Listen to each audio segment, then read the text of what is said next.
కడప జిల్లా ఎర్రగుంట్లలో భారీగా బంగారం స్వాధీనం చేసుకున్నారు పోలీసులు.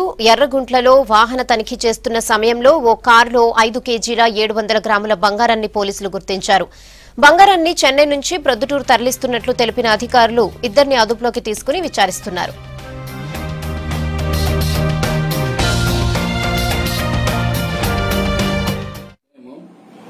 రాబడిన సమాచారం మేరకు 6 గంటలప్పుడు Yerraguntla to Proddatur Y junction road వద్ద వాహనాలను తనిఖీ చేస్తుండగా ఇద్దరు వ్యక్తులు ఒక స్కూటీ మీద వస్తుండే వాళ్ళని చెక్ చేయగా వారి వద్ద ఒక వ్యక్తి వద్ద 35 బంగారు బిస్కెట్లు ఒక్కోటి 100 గ్రాములు ఉన్నాయి.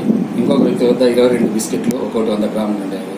మొత్తము 5 కేజీల 700 గ్రాముల బంగారం దొరికింది.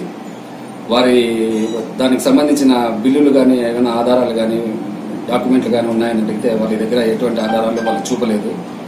ఎలక్షన్ కమిషన్ కోడ్ ఇంకా అమల్లో ఉన్నందున వాళ్ళు ఎలాంటి ఆధారాలు బంగారానికి సంబంధించినవి చూపనందున పంచనామా ద్వారా వాటిని స్వాధీనం చేసుకోవడం